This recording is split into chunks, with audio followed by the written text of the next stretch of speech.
Hey guys, welcome back to After Hours with me, Jimmy Thistle. This stuff's getting real now, isn't it? Fourth episode.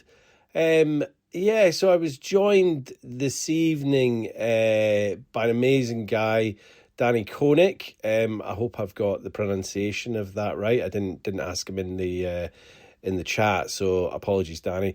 Danny joined my Sober Seasons group. Just kind of, I think at the beginning of January he joined. Had already started his dry January, but as you can tell from the chat conversation, Danny was just kind of done with alcohol, so it wasn't really a case of just giving up drinking for January. He wants to kind of go beyond. So really interesting chat about his kind of upbringing, and Danny would kind of drink to excess, and I think it did cause a few issues throughout his life, but he was a highly functioning drinker. He managed to kind of live his life, just drinking and drinking, but still managing to hold the job down, looking after his children. So, but I think he just thought one day enough is enough. But I'll let you be the judge of all of that when you listen to the conversation today. People can join my Sober Seasons. It runs for 90 days, but it's kind of ongoing because, we started last year with Sober Winter from the 21st. I always start it on the 21st, the winter solstice, the shortest day, running through to 21st of March.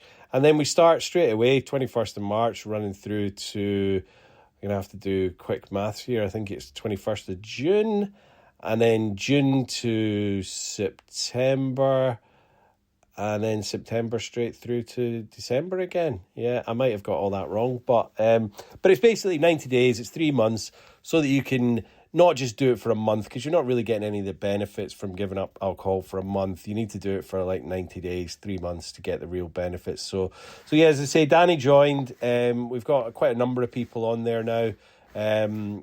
Some people are kind of really doing it for their health reasons, for or alcohol was becoming a massive problem. Some people are just doing it for to try a new way of life. So yeah, send me a message and or find the link on my link tree on my Instagram, and there's no problem, you can join up.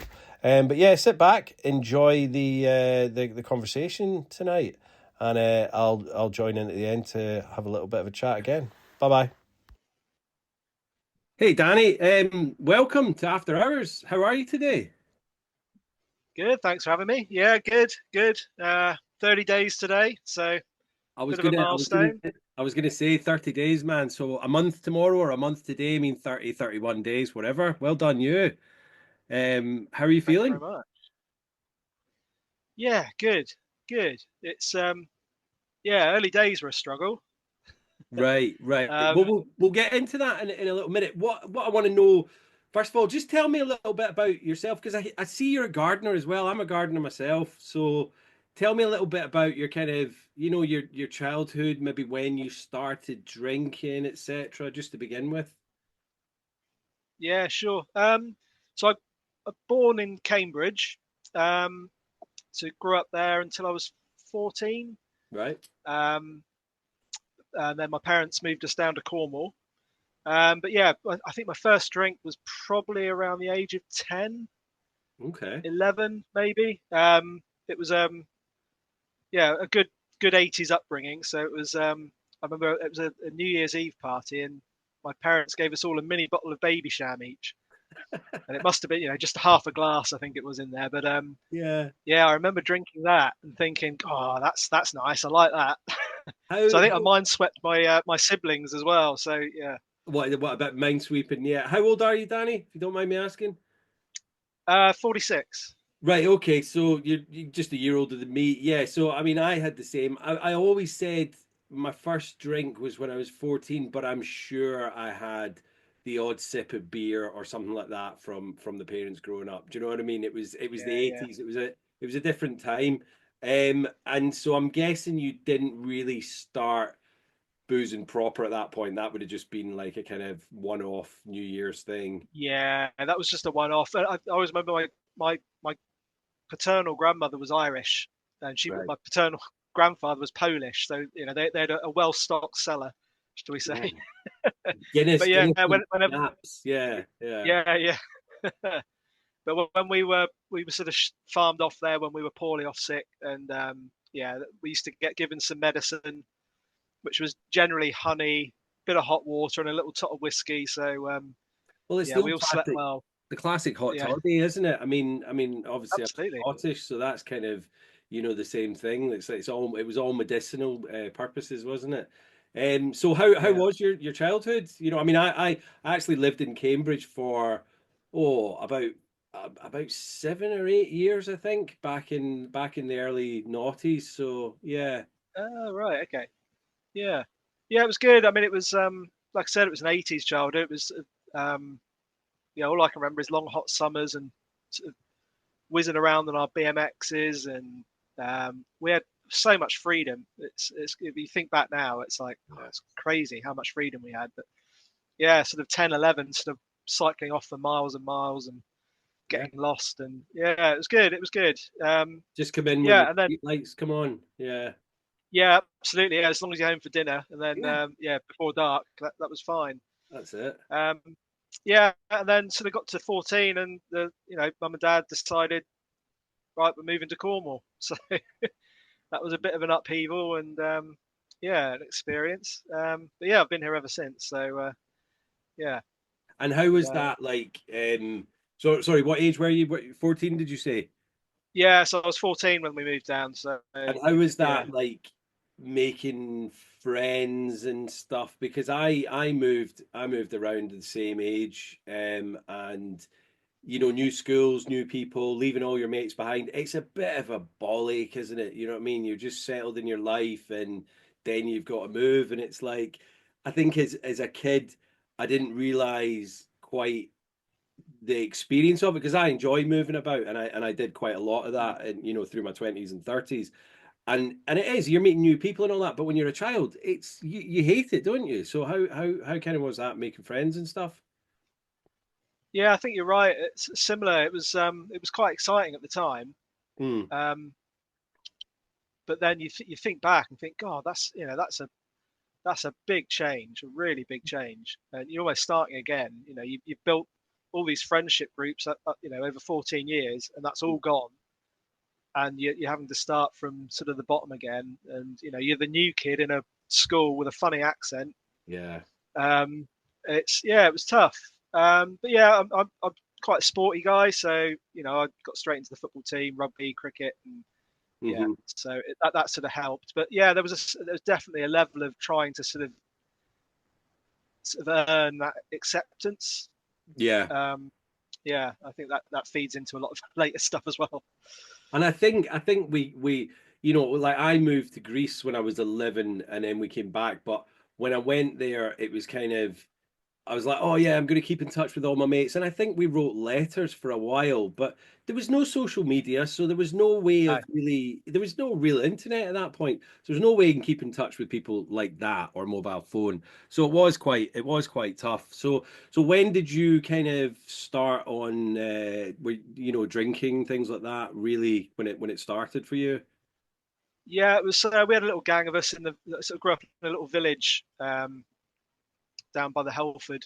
Um, yeah, it was lovely, beautiful. Again, quite an idyllic sort of teenage sort of upbringing there. But it was all sort of yeah, bottles of Diamond White up at the wreck. Um, Yep. yeah, lots of vomiting and yeah, the usual. Um, Yeah. and yeah, that was it was good fun. But then we had this small village we grew up in, had three pubs. And the village pub used to serve you when you were sort of 15, 16. You walk in there and the landlord would sort of say, how old are you? You're like 18, clearly not. Yeah. And he'd be like, "Yeah, that's fine," but then he'd let you have 2 pints, and that was your lot, sort of thing, you know. So he kind of So it kept knew, us didn't going. he? Yeah, he knew. Yeah, Yeah. yeah, yeah, yeah. But yeah, so we were drinking in there from the age of 16, and you know, you kind of you're kids in a grown up environment, and it makes makes you feel sort of like you're almost a grown up as well. So Yeah. yeah, we kept going back, and that was, I mean, yeah, I drank in there solidly for a good 10, 15 years. I'm wondering, did you have your 18th birthday party in there as well? And it's like, hang on, you've been drinking in here for 4 years. What have you suddenly? Do you know what I mean? Again, yeah, I mean, he knew, and he was, happy birthday, 18th birthday, you better have a pint then, Yeah, it but was, yeah, now it's it was that kind legal. of thing, That's it. Yeah, yeah, yeah, yeah. yeah. Okay, so like, what? I mean, I'm just trying to gauge. Was it?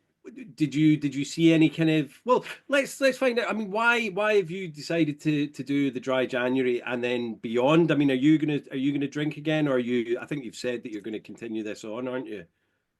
Yeah, definitely. I mean, I mean, that was, drinking in the pubs and stuff was fun, but I got to my mid 20s, and that's when I started drinking at home. My parents drink at home a lot. Mm-hmm. So there's always wine, a bottle of wine open, and um, so yeah, I started drinking at home a little bit, and then that became the norm pretty Right. much through my 20s and 30s up until today, really.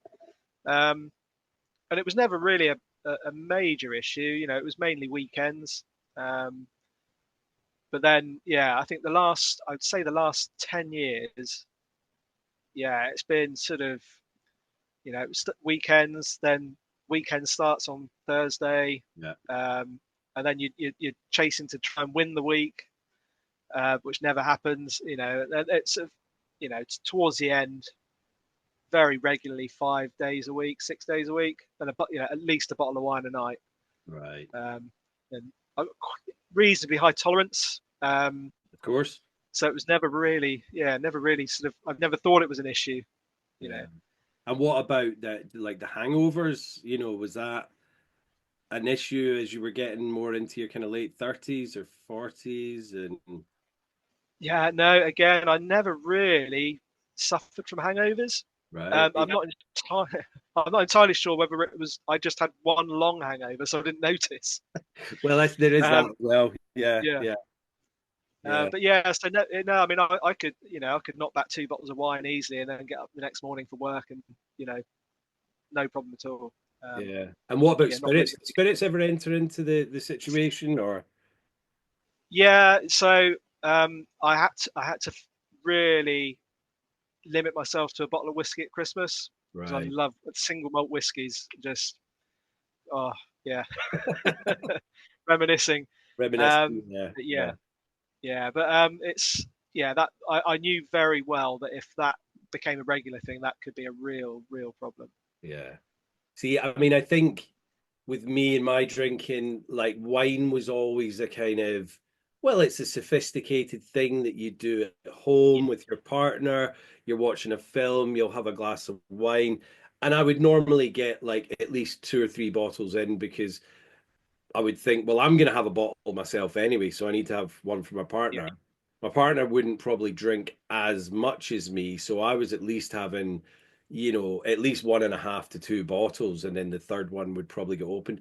And they were probably only having about a glass or two. But then, yeah, I was even towards the end, I was having vodka hidden, so it was kind of I mean, as I say, I was kind of like you. I would have a high tolerance if I'd eaten and I wasn't just kind of going on one.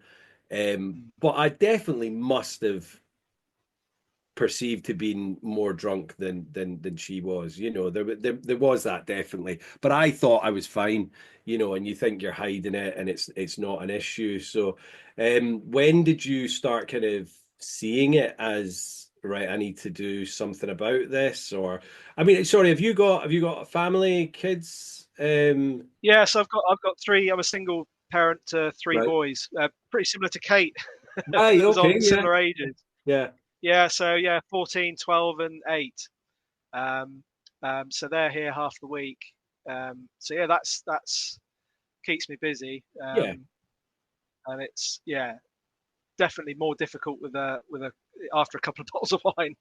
I can imagine. To Yeah. sort of sort of chase around them. But yeah, so but yeah, I would say probably I definitely I think lockdown did it for me because I was married then, Hmm. and so the marriage was coming towards an end just before lockdown. I'd done three months sobriety before lockdown, Hmm. and then lockdown hit, and I was just like, well, if I'm if the world's gonna go up in flames, I might as well enjoy myself. Yeah. I mean, I So completely yeah, sentiment. Yeah. Yeah. yeah, so I hit that pretty hard then, and then yeah, it's been pretty much solid since then. So, I but yeah, think. I think the main thing was um, quite recently. I mean, I knew I needed to stop. I needed to sort of slow down and take a break. Hmm. And it was, but because I'd never had any physical sort of side effects Sure. that I knew of. And then where I work is a subtropical garden, and I got stung by a mosquito just before Christmas, and my Oh, hand swelled up, and I was like, oh, "Crikey, I better go and get that checked out at the doctors." And so they were taking the obs, um, and she she looked at my blood pressure. uh-huh. She was like, "Oh, you might want to get that checked out because that's I mean it was over my I'm not sure how it works, but the diastolic pressure was way over 100, which is it's verging towards hypertension and sort of risk of stroke. Jesus, right. Um, Okay. yeah, so yeah, next day it was straight to the doctors. They in for an ECG scan, all the works. They were brilliant. They were really good. And yeah, so yeah, unbeknown to me, no symptoms whatsoever, but I've got very very high blood pressure and high cholesterol. Um, yeah, And after not have they linked that to it at all, or have you done any research yourself, or yeah, so not once did they ask how much I drank, yeah, which was really interesting. very Um, interesting. Yeah. yeah, so yeah, so I put two and two together, and since I've done sort of 30 days now, I've been sort of monitoring my because I've got a heart monitor at home here, Right. so I'm sort of monitoring regularly now, and it's going down surprisingly. It's unbelievable, isn't it? And this is the thing. Yeah, When you go to the doctors, like I went to doctors back when I was in full blown addiction, and I said to them, I'm depressed. I don't know what's going on. Not once did they ask me how much I was drinking.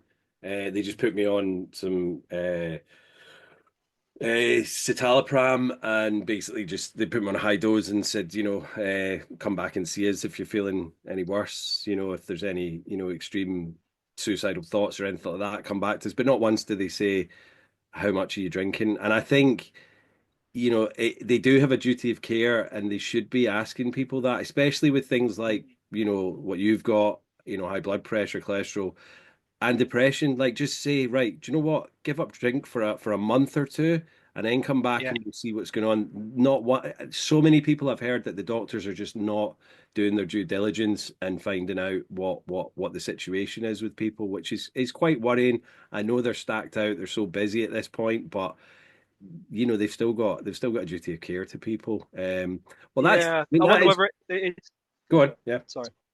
I was just wondering whether it is a time issue or whether it's just it's like if we go down that road, that's going to be a whole lot of support we're going to have to put in place, and budgetary requirements don't allow for that, and you know, Yeah, I, but I think for the majority of people who are maybe having little issues that are like early days of possible alcohol related ailments, it's much easier to nip it in the bud now, and just I don't know if you watched that documentary on the BBC. I posted it to Sober Seasons a couple of months ago, and she was 32. She works as a journalist for BBC Scotland, and she was feeling really lethargic and all that. They did all the tests. They did an LFT, liver function test, and her enzymes were so elevated. Now, she wasn't a big drinker, but she did admit that she was a binge drinker. She would go out with her uni mates maybe like twice a month, and they would just yeah, absolutely go for it. And they said basically, if you don't stop drinking at this point, you're gonna end up with serious cirrhosis of the liver and all of this. So that was obviously stopped right when it could have been. And I get what you're saying, there's all the time and all that. But if they just say to people, like, let's just stop for a month, see what happens, it might not be this, but I mean, as you know, you feel Yeah. better after a month. And as I say, the 90 days, the sober seasons, it's after the 90 days, it's so much better. And you'll have known before COVID happened how good you were feeling, but then obviously it went a kind of bit downhill. Yeah. Yeah, yeah. I think there was a real bad bout of flu. It was probably COVID actually, but I had a real bad bout of flu as well, just at the same time I gave up drinking. So I didn't really enjoy any of the benefits Right, that time right. round. So you're So like, why yeah, am this I time round, bothering with this? Why am I bothering? And COVID, like there was that whole. I spent. So I think we're coming up in 5 years. I think it was. I went into a rehab facility on the 13th of March, which I think was literally a week before lockdowns and everything started. So I was kind of in this little bubble for 28 days, and then I came out and I was sober for I think 55 days in total, and then I relapsed. But again, it was a beautiful summer. There was no one to really stop us doing anything. Were you furloughed from your gardener job at that point, or? no. So I wasn't doing the gardening then. Ah, I was working for the local council as a highways steward. So I was actually I was only furloughed for 2 weeks over the whole period. So because I was what they called a critical worker. yeah, So yeah, I had to go out and sort of drive around and make sure the roads were fine. Not that anyone was on the roads, but I was doing that. So yeah, unfortunately, I didn't get quite get the holiday that most not a yeah. Well, I holiday, but mean, yeah, the time off most people got. I was just I wasn't working at that point. I'd kind of left my job a bit before that, and it was just a bizarre summer. It was really. Mm. I wouldn't say it was a happy summer for me because I was going through a lot of other stuff. But the times when Yeah, the sun was shining, there was no one to tell me what to do. So it was like wake up in the morning, crack open the new bottle of vodka and mm, crack on, carry on. But I think we've had so much fallout, if you want to call it that, from COVID with people because they weren't working, they were at home. Maybe they were mm. starting to do this working from home thing. But it was a beautiful summer. It was just like being on holiday the whole time. And that really Yeah. has the numbers of people with alcohol issues just increased, tenfold at that period. So, I really think the homeschooling as well probably yeah. added to that, the pressure and the stress. I mean, because yeah, we did it and it was, oof, yeah, they Well, yeah. deserve every penny that they get. You I know? mean, my fiance, she was homeschooling at that point. We weren't together then, and she said, the kids were just running around feral at this point. That Yeah, it was so hard to kind of get them to sit down and concentrate on work because it was like, again, beautiful weather. We're not in school. Very bizarre time. And so did you said your drinking escalated over that period as well, and then did the yeah, market break down through COVID, did you say, or just before that? yeah, it was kind of going that way. And yeah, I don't want to say too much because No, she's, no, that's cool. yeah, Yeah. it's she's not here. But yeah, and that sort of, so I ended up moving out sort of during um, one of the lockdowns, moved into where I am now. And that was great. I was like you. There's no one here to say, oh, should you really be drinking at sort of lunchtime? Yeah. Yeah. Yeah, absolutely. So yeah, yeah, I sort of, well, up until recently, that kind of freedom to sort of really, really go for it. Um, yeah. So It's yeah, tough. And when you don't have anyone to kind of say, "Oh, do you know what? That second bottle is that a good idea?" You maybe are thinking it yourself, but then you're just like, "Yeah, I'm my own boss type thing. I can do what I yeah, want." It's yeah. not the greatest thought process. So how did you get into the gardening? So I'm a failed musician. So Well, I mean, I'm sure you're not a failed musician. I'm sure you're still an amazing musician, but I hear what you're yeah, saying. Yeah. yeah, so we gave that a really good go. Sort of had sort of factory jobs and workshop jobs and stuff just to fund the sort of the music, Yeah. and that kind of finished. And then a friend of mine he had an opening on the parks department, um, in the town where I live in Falmouth, and he said, "Yeah, it's just a seasonal job for the summer. Just go and we need some help." So I thought, brilliant, summer in the gardens, that'd be nice, and just absolutely fell in love with it. Just Yeah. just I was like a sponge. I wanted to know what everything was called, and yeah, ended up sort of staying with the council for several years, and then sort of moved around various gardens. Now I'm sort of head gardener where I am now. Wow. Yeah. Yeah, love it, best job in the world. I'm the same as you. I mean, I did lots of, worked in a modular construction company, done lots and lots and lots of bar work, restaurant work, worked for an internet company, but it was all unfulfilling. And, I blame a lot of my drinking on just being unfulfilled in my jobs and not being happy, and just using it as an excuse to escape. But when I started gardening over here, and I've always been interested in it, but I just set up my own business over here, and it's just it's grown from strength to strength. So much so that I have my five regulars, which some of them are like family to me now, and I go to them Yeah, once a week. And I know there's a lot of guys over here and women, they only seem to garden in the summer, and I don't know how they survive. But like today was beautiful, but it's been a bit of a crappy week and a bit of a crappy month. So, but I don't mind. I feel like I'm achieving something by going out and working in the gardens every day. So I definitely get that fulfillment from it. So, so what made you kind of decide, right, 1st of January this year, I'm gonna knock it on the head. And did you have any kind of tools or help before you started, or did you just cold turkey it after New Year's Eve? yeah. So it was actually the day before New Year's Eve, and I hadn't planned to stop. Um, and I think I'd been probably over Christmas. I think it was about 10 days straight I'd been drinking. Hmm. Um, and I had my kids here, and I think I cracked open a beer about sort of mid-afternoon. On Christmas Because Day. no, this was the 30th, Oh, so this okay. is the Sorry. Yeah. day before New Year's Eve. Yeah. I think there was some football on the telly, so I'll have a beer whilst watching the football, and take it easy, and then have a big session the next day. And then I think it was 3 beers, 2 bottles of wine, half a bottle of whiskey later.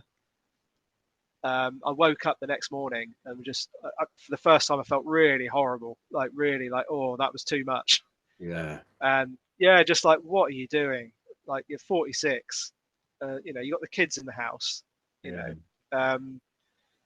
Yeah, it's really like that was the first time I'd really felt that proper shame and that real disappointment in myself, I think.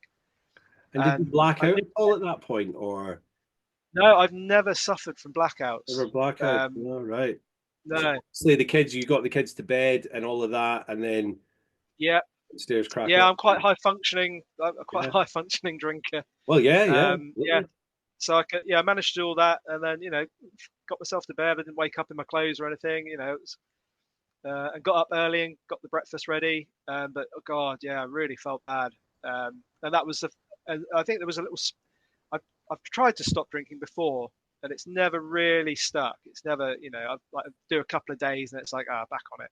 Yeah, But this time there was a little. I think some kind of switch in my head just flipped, and I was just like, I knew I was done. It yeah. was really strange. And then like New Year's Eve came, didn't drink at all. I was in bed by 10 o'clock, I think. Um, and then it's been sort of been off it since. I mean, I think like it's interesting to what you say there about no blackouts and high functioning, always, getting into bed, not passing out with your clothes on, and getting up and getting breakfast for you and the kids. It's easy to think this isn't a problem for me, because my life isn't It's really, dangerous, I think. Yeah. yeah, my life's not been really affected by this in any negative way. Or so it is interesting that you've just gone, yeah, do you know what, this is not for me anymore. And so you said the first couple of the early days of January, were they tough? I mean, were you kind of pining for it, or? Yeah, I think the first sort of so 3 4 days it was, and I still had some drink in the house. My kids had gone back to their mum by that point, so I'd had sort of 3 or 4 days of sort of knocking around on my own. And so yeah, I just hit the exercise. I thought, right, just grind through it, just go for a run, do some yoga, do some training, Hmm. uh, just to keep myself occupied, really. Um, and that seemed to work for the first. That got me through the first 3 or 4 days, and then there was like a period of euphoria for about 2 weeks where I was like,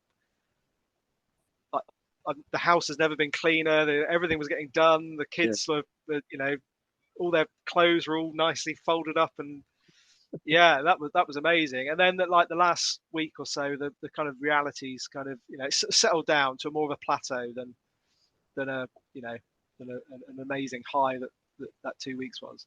Well, they call But I that think is that quite common, isn't it? yeah, they call it the pink cloud. Yeah, and Right. it's Okay. Yeah. very Yeah. common. It doesn't always happen at the same time. Some people can. I mean, I think mine happened probably around the second or third month. Because I was really struggling for the first month. I had to drive back to the UK. I had to get the ferry, drive back to the UK just when we were going to go into another lockdown to clear out my flat and come back over here. So it was like I was walking back into the scene of the crime. Like there was bottles everywhere in this Yeah. flat because I just left it and come over to Isle of Man and then got sober.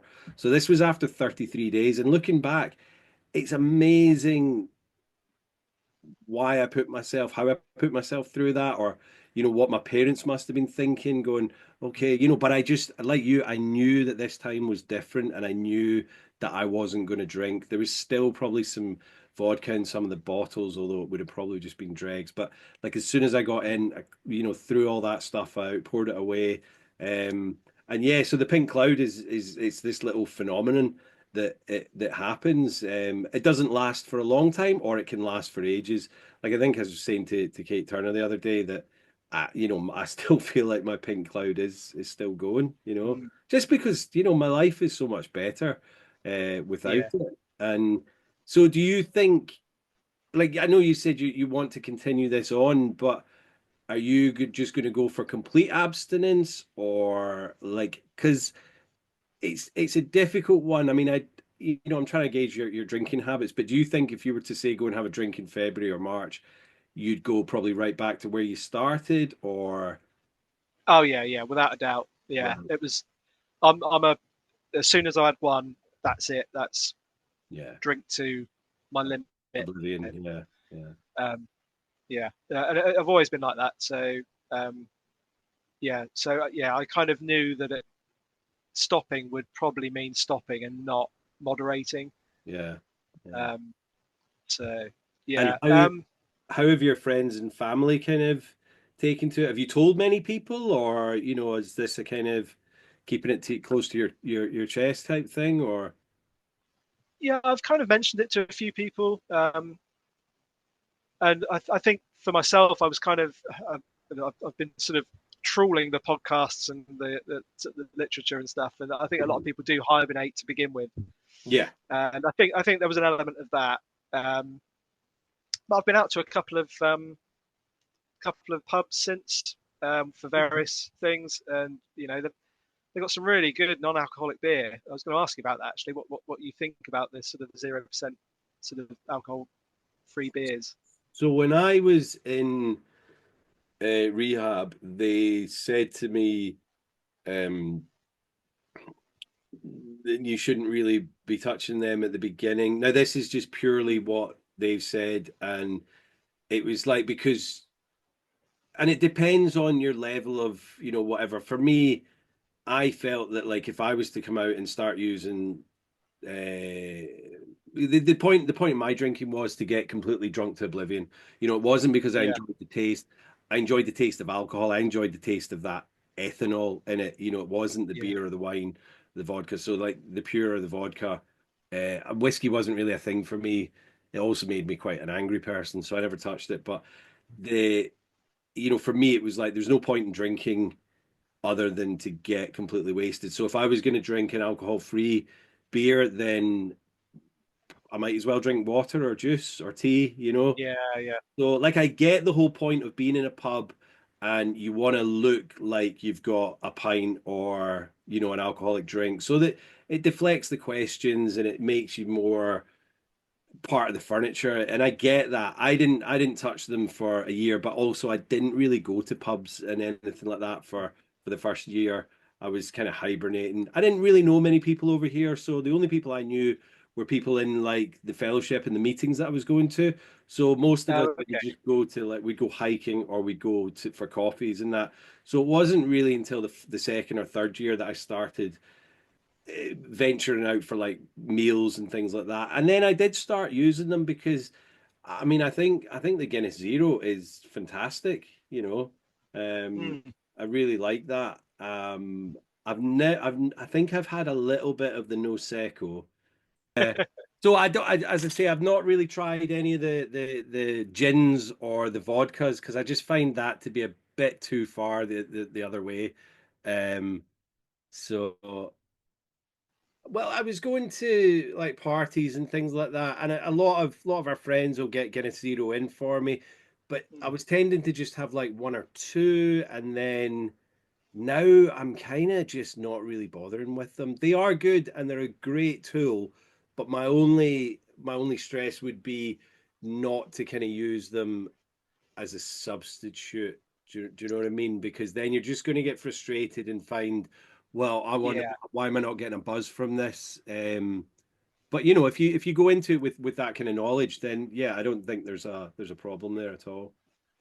yeah. I think because we were just happened to see it on they had this sort of craft 0% craft ale on tap Hmm. in the pub I was in. I was just out of interest. I was like, oh, I wonder what that tastes like. And it was actually quite nice. But Yeah, yeah. yeah, and it's They don't make them yeah, cheap anymore. They used to be really cheap. Like you used to be able to get, I think it was Nanny State brew dog for like £1.50 or something. But now they've cottoned on to a lot of people wanting them as an alternative. So they're like just as expensive as a pint of beer. Yeah. yeah, especially in January in a pub. Yeah. Yeah. Everyone's doing dry January. They're gonna make their money. Yeah, well, exactly, exactly. So what are your thoughts on alcohol now, like as a whole, not just personally for you not drinking, but what are your thoughts on alcohol in general across society and things? Yeah, it's. I mean, I'm still really early days. Of course. But yeah, just I think I've heard you say it before about just how much it's out there in everywhere. It's kind of you don't notice until you sort of walk into a supermarket and suddenly it is everywhere. It's Yeah. the first thing you see when you come in, and it's It's yeah, I mean, I think it's just becoming normalized and are you there? conscious of Sorry, yeah. it being around my kids now as well, especially over Christmas. And yeah, just that's that can be quite damaging as well. So yeah, I'm really conscious to try and keep them away from it as well. Good. It's good because I think we do kind of normalize it, and I think with things like when we start associating normalizing activities with booze, like when you're maybe going to watch Netflix with your partner and you think, well, I'll have a beer. And football's obviously a massive thing. I'm not a football fan, but I know that it's like, right, we're going to the pub, then we're going to watch the game, and then we'll probably go out for a few drinks after. Even going to the theater now, I mean, I remember going to theater a couple of times in Hull. And at the kind of intermission, I'd be, bombing it to the kind of bar to get a couple of vodkas or something in just to kind of just and that was just me, but I know that the bars were absolutely jam-packed with people. And we just Yeah, seem to do it with everything. Like now going out for big long hikes, if you're going out in the countryside, you finish that off with a roast and a pint. And I yeah, think by you know making all of these activities associated with booze, it gets to a point where in society we find it tough to not do those same activities without having that drink, because it's like the kind of Pavlovian effect. It's what we expect when we do these things.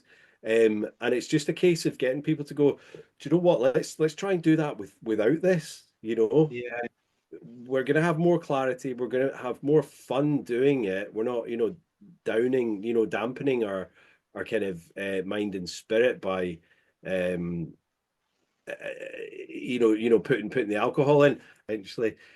So yeah, so that's kind of my thoughts. I think that when we do associate these things, it just builds and builds and builds. But we just need to, as a society, stop normalizing it. I think it's difficult. Like, it's good to hear that you're kind of trying to keep your kids away from it, because kids do seem to have this, and we were the same. Like, we want to grow up too quickly, and we see the adults at parties and things like that and Christmas events having alcohol. And so they think, oh, this is what fun is all about. They associate the alcohol with the fun. They don't see the kind of fallout the next day and the hangovers. Well, maybe they do, but they're kind of like, oh, you're not feeling too well, blah blah blah. But they associate the alcohol with the fun the night before. And like I was saying to Kate, it's that when people say, oh, you're not drinking, you're boring, it's like, well, no, actually, how am I the boring one when you can't go to a party and have fun without getting tanked up? Now yeah, I know not everyone's in that same boat that I was in, where I couldn't just have one or two drinks. It had to be the full shebang. I know not everyone's like that, but go to any city centre on a Friday and Saturday night, and you're telling me that the majority of those people are just having one and two and having a bit of fun. yeah, it's carnage. Absolute carnage, and I think the UK, we do have a lot to answer for, because we've got some of the biggest, alcohol related illnesses and fights, and just the police would have a lot easier time if it wasn't for people drinking at the weekends. And it's I feel something needs to be raised and done about it. I do like to get on my soapbox about it, because at first, when I first stopped drinking, I was like, yeah, I'm not going to be one of these annoying ex-smokers, the ex-drinkers that whines on about it. But actually sitting on this side of the fence now from 4.5 years, I see the damage, and I see the nonsensical way of living that it is. And I just want to kind of say to people, then that's why I set up Sober Seasons. It was more for Yeah, people like yourself that wanted to try and, well, I mean, you saying you want to do complete abstinence, but for people that wanted to do dry January, I'm like, right, let's do it for longer than that, because then you're going to get the real benefits, and then you're going to see why drinking is causing you harm. yeah, And it's not a case of like the gray area drinking. I met a person this a couple of years ago, and she didn't have a drinking problem, but she said she would only have, she's a single mum, she'd only have a bottle of prosecco to herself on a Friday night, and that was the only drinking she ever did. And she said, when, like, if there was a situation where she couldn't have that, if something came up, she felt herself getting a little bit antsy, and I was like, yeah, because it's a drug. This is what we don't yeah, understand. It doesn't matter how much you're taking or ingesting. If you're doing something on a regular basis with that drug, of course your body's going to miss it when you're not giving the intake to it. So yeah. it's That's when it's habitual like that. It's you sort of get into that routine of I always do this. So yeah, that association with, again, that association with sitting down watching a film or yeah, Netflix, you know, always comes with a glass of wine. Yeah, absolutely. And it is dangerous, because the older we get, I know a lot of friends that still drink, and I just think this is not, it's not a great, kind of pastime. And looking at it again, I don't want to harp on, because I'm not saying that everyone was like me, but it's almost a form of self-harm, because it is poison. There's literally the old adage that it said, a glass of wine a day is good for you and all that. There's no evidence to that anymore. no, There's nothing. It damages every single organ in the body. So smoking, I think it's the blood, the lungs, and possibly the liver, Mm. but alcohol is every single organ, including the brain. And there's a great documentary with Louis Theroux, which is really tough to get. I don't know, he works for the BBC or Yeah, did I watched that. Yeah, Oblivion. It's a yeah, fantastic documentary, but I've tried to find it to stream to put on the group, and I just cannot find it anywhere. I've had to just get a cheeky download of it, but obviously I can't right. share that. So I don't know why that's not out there for the masses to see, because it's a really interesting documentary, and it shows you all different levels of it for the young guy, and then to the people that were literally just on their last legs, Yeah, and it is a we saw that in rehab, and I had no idea just quite to the extent of what alcohol can do and does do right to the end. It's horrendous. yeah. But yeah. So where do you see kind of the next kind of steps for this year going on? Do you know what I mean? What like if you come up against anything that you think, oh, you know what kind of tools are you going to use, and have you got anything in place to kind of stop yourself? Um, so I used to do a lot of trail running, Okay. um, and so I ended up doing an ultra marathon. Um, that was a year before lockdown. Wow. So I got myself quite fit. Loved it, absolutely loved it. Um, so I've kind of got out running again for the first time in years, Hmm. back on the trails, and I've sort of booked a race for May. So that's my goal now, is to, cause if I start training, I'll be fine. I'll get Yeah. that sort of rhythm going, and I'll have that sort of to focus on.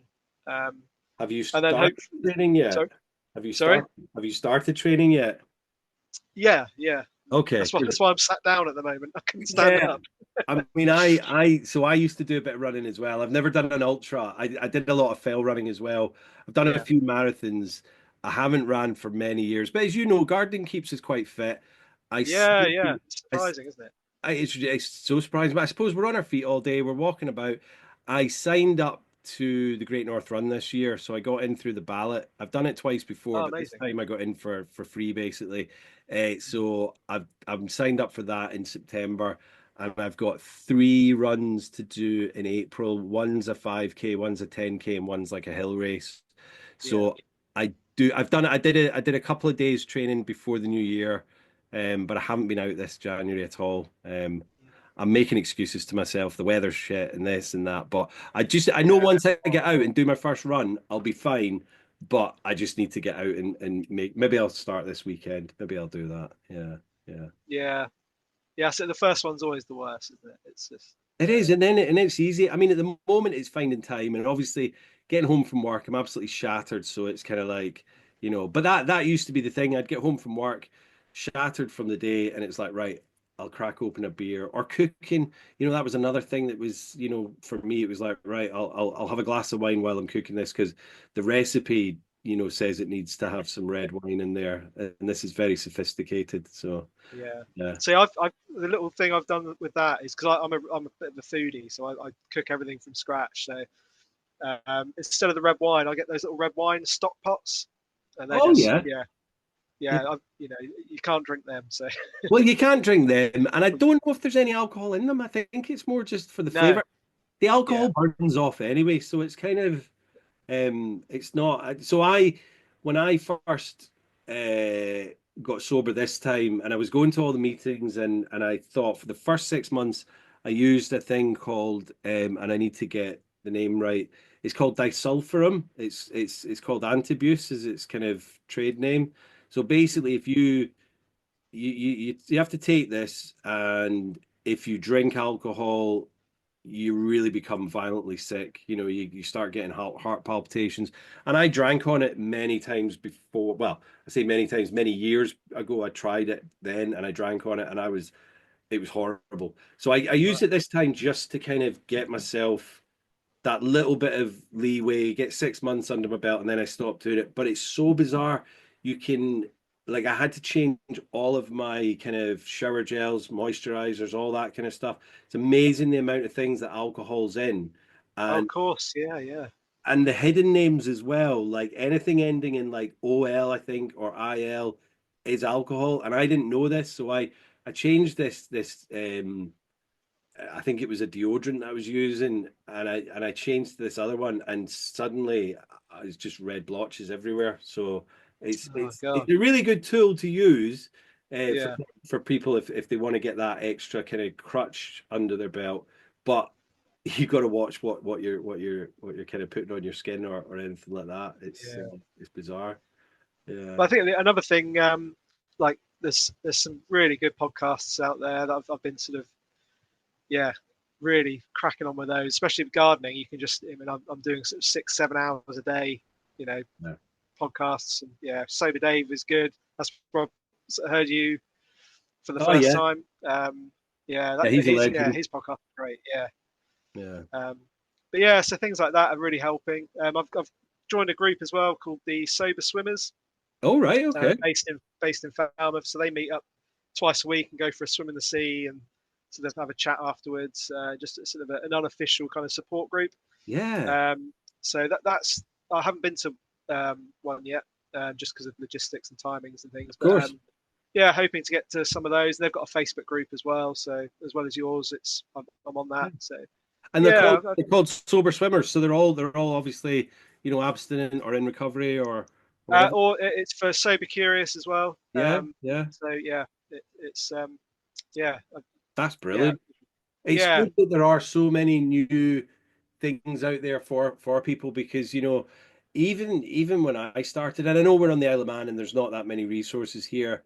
There was just AA, NA, CA, and Smart. But now there are so many across the UK as well because the government there's just not really that much support there at all. And it's crazy. I think there was one on Sober Dave.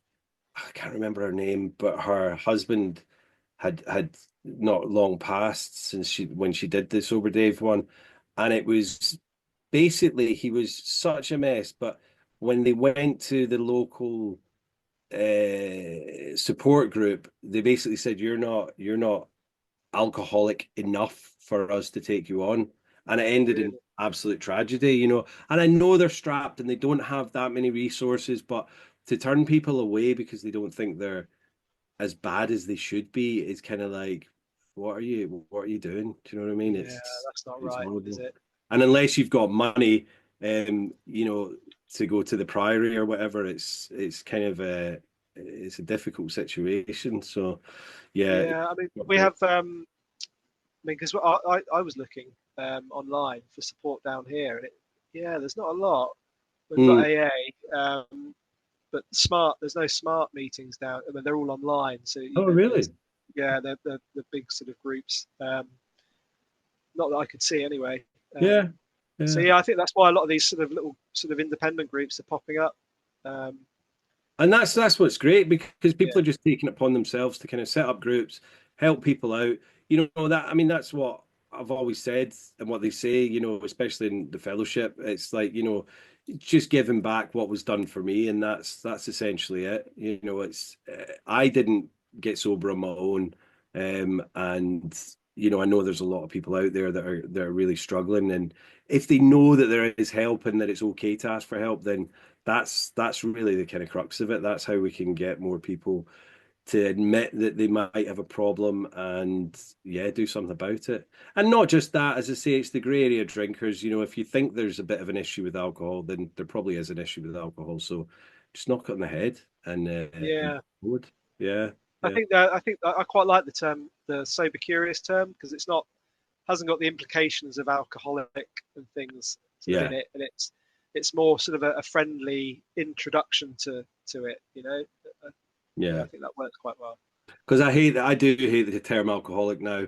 It just, you know, it doesn't put these thoughts in my head anymore. But I know for people when you're speaking to them, they hear the word alcoholic and they just imagine someone, you know, a bit longer bearded than me, sat on a park bench with a bottle in a brown paper bag. It's Yeah, and that we want to get away from that. We want to say, you know what, like I had an issue with alcohol. I don't have an issue with alcohol anymore, and I choose not to do it anymore because I don't want to go back to kind of where I was. So yeah, Yeah, sure. yeah. And Yeah. so, sorry, how old are your boys? I mean, what are your attitudes going forward when they get into the teen years and things like that? How do you think you're going to kind of deal with that? And Yeah, so my oldest is 14. mm, So he's kind of yeah, he's on the cusp of that, discovering all that. But I think it's funny because I think it's going back to what you were saying before about the sort of it's the generational thing yeah, where I think our generation, I mean, it was expected of us to be going out binge drinking. yeah, You know, that was what you did. yeah. Um, so I think that's a ticking time bomb in itself for the yeah. But Well, I think my son's generation, my kids' generations, the attitudes to drink are a bit different. yeah, yeah. I mean, I think when like we grew up in the 90s, 80s and 90s, and it was everywhere. It was the cultural norm to be out. You know, you had Oasis that were just like lads, lads, lads, and Yeah, yeah, and then there was all the sophistication and the booze adverts were just everywhere. They still kind of are, but not as bad. And it was everywhere on TV and this, that, and the other. But as I say, I think you're right. I think the kind of stuff that they're watching, because they're not watching terrestrial TV anymore. They're no, watching TikTok and Instagram reels and YouTube reels. So they're getting different kind of outlook on it. Because I don't see, from what I can see, any, you know, I wouldn't say teenagers, they don't come up in my reels, but like 20-year-olds, they're not out getting absolutely mad with it. They're kind of doing other stuff. And I think a really interesting thought was back in our day, if we went out and did something really ridiculous, the only evidence of that was when our friends would tell us the next day, "Oh, you were in yeah, absolute state last night." There was no video evidence of it, unless you were no, really unfortunate and someone had like a handy cam with them. But who did that? Now it's like there's phones everywhere. People are Snapchatting it, they're putting it, and they're shaming people. So nobody wants to get, caught in that and like shamed online. yeah. That's interesting. That whether the dangers of doing something stupid are too great now. Yeah, That because once it's on yeah, the internet, you're not getting rid of that, and it's yeah, kind of people will post it on their Facebook or Instagram, and then you can take it down, but the video's still out there. It's a scary world, but I guess it makes people more accountable for not getting drunk enough to be a complete knob. yeah. There's a bit more caution there, isn't there? Yeah. But I hope so. I hope that does sort of. I hope they do sort of grow up thinking that. Yeah. But it'll be interesting to see actually. And plus, I think with like you're saying, you got sold in the pub when you were 15, 16, and I was getting Mary Down and Diamond White from the local, news agents off license. I don't think they can do that now. Even with the fakest of fake IDs, there's no Yeah, way a shopkeeper is going to put up his livelihood, take the risk for his livelihood in that respect, or getting a passerby in the street to go in and get you a bottle of Mary Down. I don't think that's happening anymore because they'll get done as well, and that's the thing. If the yeah. it's so they're right down on top of that, so I think it is a lot more difficult for underagers to get alcohol. I think as well in the pubs and things, it's you've got to look over 25, haven't you now? And it's Yeah, yeah. and they'll ID you if you don't. It's Yeah, so there's no way like a 15-year-old's going to look over 25. Yeah, no, there's no little wispy moustaches kind of even who's if going to they get get. you served now. And I think a lot of people that do unfortunately look quite young for their age at 24 or 25, they're getting ID'd. Yeah. I don't remember the last time I did get ID'd, but that's fair enough. I'm Yeah, those days fairly are long gone, certain, unfortunately, I think. fairly certain I look over 25 now. But I think a lot of I listen to Adam Buxton's podcast. He's a Yeah, he's fan. great. Yeah. Right. And he talks about how, when his kids are turning 14 or 15, and he'll have parties in their barn or whatever down at the bottom of the garden. So it's all in that controlled environment. And I think that's fair enough because kids are going to do it regardless. But if you're doing it in that safe environment where you can keep an eye on them, Yeah. they're not going off and then doing silly things and getting into trouble with the police. I think it's got to be done kind of in moderation and in a safe environment as well. So Yeah. yeah, yeah. So what have you got planned for this weekend then? It's Friday tomorrow. This week's flown by. Friday, yeah. Uh, so I coach my son, my middle son. I coach Hmm. his under 12s football team. So I think we've got a weekend of football coming up. So yeah, that'll keep us busy. And then yeah, it's good to actually we should be able to get outside a bit because the weather's cleared up. Might even go for a swim in the sea. Nice. Get Oh the yes, wetsuits with on. with the sober swimmers group, yeah. No, I'll just chuck the kids in and they'll yeah take Yeah. some bacon sandwiches down onto the beach and Nice. yeah It sounds so it's Cornwall you're in, yeah. Falmouth. yeah. Yeah, it sounds idyllic. I mean, I know we live by the coast here as well, but I think you're slightly warmer than us in the summer. There is a lot of sea swimming going on here, but I haven't quite. I've done a few New Year's Day dips, but I haven't really ventured in the January, February time for the water. So maybe I should start kind of doing that. Um, Yeah, it's good. It's good. Once I mean, we're not those crazy people that go with just trunks at the moment. Yeah, we're full wetsuits. Full wetsuit, right? Yeah, Yeah, that's maybe where I should start. Yeah, yeah, yeah, yeah. yeah. Cool, awesome. Well, thank you very much for coming. I mean, I don't know if you've got any questions for me, Danny. Have you? Um, No, I think we've covered quite a bit actually. I think that's yeah, it's it's been been good. good. It's just been good to get someone who's at such an early stage and wants to kind of do the dry January and then beyond. So I'm really thankful that you wanted to come on because I know that a lot of people be like, well, I don't know where I'm at with this point, and or have I got a lot to say? So I'm really thankful that you've kind of explained a lot of it because I think with as I say, 4 years plus, it's quite difficult for people to go, oh my God, it's so unattainable that level. I was the same when I was like a month or 2 months. So it's good to get people on the podcast, and have that contrast between, Joe that was 10 years, then the first Kate that was 3 years, and then to Kate Turner, who's 145 days.